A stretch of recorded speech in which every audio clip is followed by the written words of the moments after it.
Goed, ons gaan kyk na 'n elektriese velde vraag. Nou as jy my persoonlike opinie vra, elektriese velde gaan gewoonlik uh suid of dit gaan nie goed in die elektriese velde hoofstuk of vraag in 'n vraag staan nie vir die simpel rede 1. Kinders besef nie dat elektriese velde en elektrostatiese krag nie dieselfde ding is nie. En die tweede ding is die eenheid van elektriese velde kry kinders verkeerd saam met die feit dat dit 'n vektor is, so dit moet 'n rigting hê. So die oomblik wat jy sien krag, elektrostatiese krag, normaal krag, wrywingskrag, gravitasie, aantrekkingskrag, spanningskrag, dan is dit F, is die simbool. As daar enigiets staan van elektriese veldsterkte E, dan krag word altyd gemeet in Newton, elektriese velde word altyd gemeet in Newton per coulomb. Beide is vektore, so beide gaan 'n rigting moet hê. Okay, hou dit gou in gedagte. Kom ons gaan kyk gou na die vraag.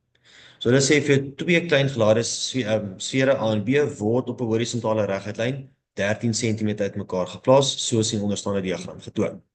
Die lading van sfeer A is -70 nanocoulomb, terwyl die lading van B onbekend is. Die netto elektriese veld by punt X is 6.55 × 10⁻⁵ Newton per coulomb na links. Nou, weer eens, daar's 'n rede hoekom ek hierdie vraag doen. Onder normale omstandighede sou jy in alle waarskynlikheid die ladings van A en B gekry het. Jy sou die veldsterkte bereken by X en dan sou die netto veldsterkte tussen hierdie twee bereken het. Nou gee hulle dit vir jou ander kant op. Hulle gee vir die lading van A, hulle gee vir die netto veldsterkte by X, nou moet jy die lading of die veldsterkte by B gaan bereken en die lading en al die res. So, 6.1 net jou definisie teorie. 6.2 bereken die veldsterkte by B. Nou as jy dink wat sou jy gedoen het onder normale omstandighede, sou jy die veldsterkte uitgewerk het as gevolg van lading A, jy sou die veldsterkte uitgewerk het as gevolg van lading B en dan sou jy gesê het my netto veldsterkte is veldsterkte A plus veldsterkte B. Dis wat jy gaan doen, dis al. Die groot ding net is omdat dit 'n vektor is, kies vir jouself 'n positiewe rigting.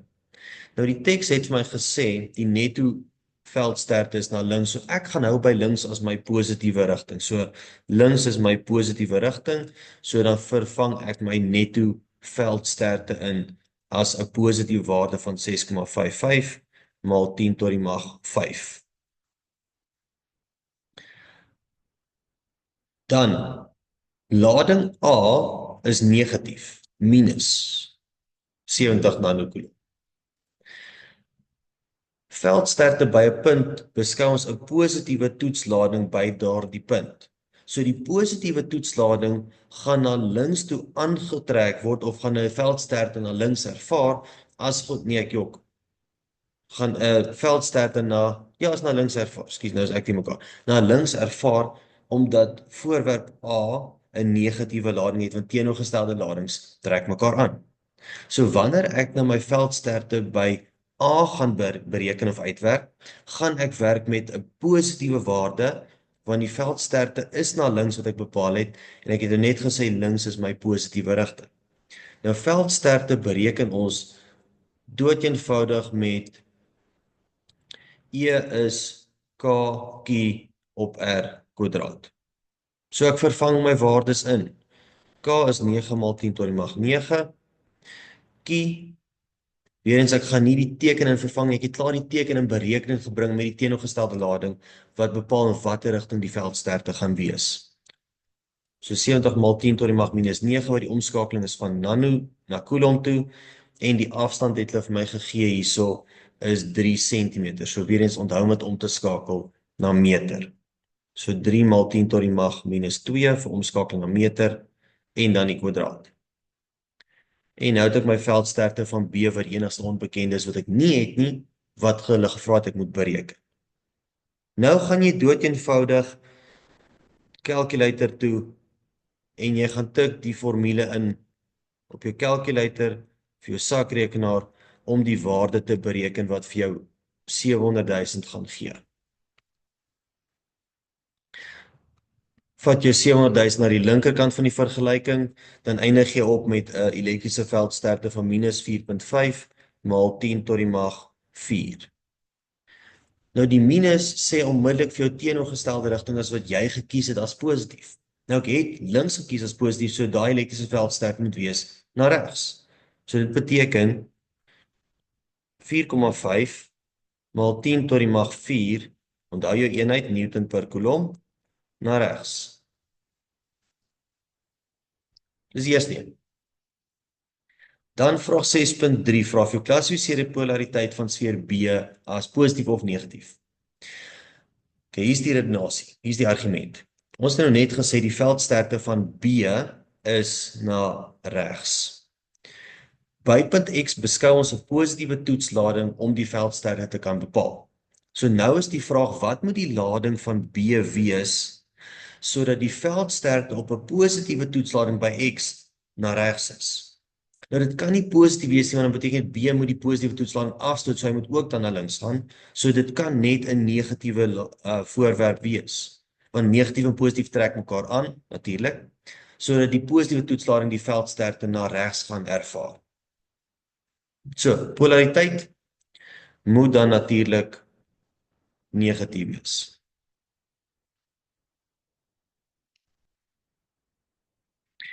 En die laaste vraag, vra hulle vir jou bereken die oormaat van of die tekort aan elektrone van sfeer B. So as jy gesê het dis negatief, dan natuurlik is daar oormaat. As jy gesê het positief, is dit 'n tekort. So ons weet nou is negatief, daar's 'n oormaat, ek moet nou bereken.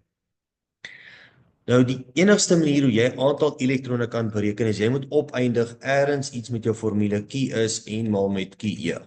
Want N verwys na aantal elektrone. En QE is die lading van 'n elektron wat 'n konstant is. So ek moet uitkom by die lading van B. OK, hoe doen ek dit? Ek het nou net in die vorige vraag die elektriese veldsterkte van B bereken. So nou kan ek die lading gaan bepaal deur te sê E is gelyk aan KQ op R kwadraat. Kom ons maak dit net B, dat ek net presies weet waarmee ek werk. My elektriese veldsterkte 4,5 maal 10 tot die mag 4. Weer eens, ek vervang nie die tekens in nie. Die teken het ek reeds in berekening gebring deur die rigting te bepaal links of regs. K is my konstante 9 maal 10 tot die mag 9. Die lading van B is wat ek wil bereken en my afstand het hulle vir my gegee hierso in die grafiek, nie die skets wat 10 cm is. Weer eens skakel net om na meter toe. So as jy dit gaan omskakel na meter, 10 maal 10 tot die mag minus 2, onthou die kwadraat. En dan kan jy die lading van B gaan bereken wat opeindig as 5 maal 10 tot die mag minus 8 coulomb. So dis die lading wat B het. Dit vervang ek nou net terug in my oorspronklike formule.